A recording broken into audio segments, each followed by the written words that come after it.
We think of setting boundaries as things that we need to do for other people, and we do need to set those boundaries for other people, because if we don't set those boundaries ourselves, other people will set them for us. And when they set those boundaries, usually it's not necessarily a thing that we like.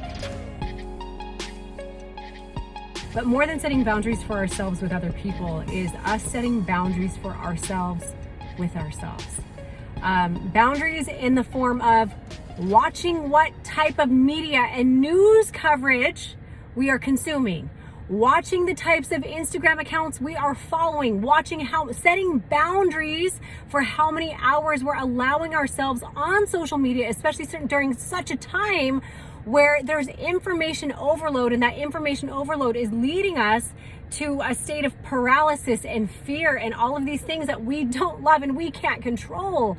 Guys, it is really hard when we allow our minds to go to a place of fear as a result of those things we can't control, and as a result of things that seem and feel uncertain. It creates an incredible anxiety, not in a good way, and really stops us from our greatness. It truly does stop us from our greatness. So one thing I want to say today, I want you to focus still on setting boundaries for yourself with other people. Set those boundaries so they don't have to set them, because you're not going to like them. But I also want you to think about areas of your life that you could set boundaries for yourself to allow peace, happiness, joy, hope, all of the good things to start coming in place of the bad things, the fear, the anxiety, the uncertainty, all of this stuff that a lot of us are feeling as a result of the things that we can't control. So if you're sitting here and you realize you've been consuming a lot, maybe too much news coverage during this election time, maybe you've been consuming too much social media where you're getting people's opinions, maybe you're just consuming too much and it has nothing connected to the state of the world, but everything connected to how you're feeling about yourself.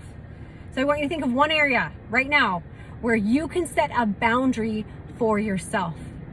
Instead of 3 hours a day on social media, maybe cut it back to 1, maybe cut it to 20 minutes. So guys, think of that one area where you can set a boundary, comment below, and watch how it changes how you feel. Love you guys. Keep going. Mwah.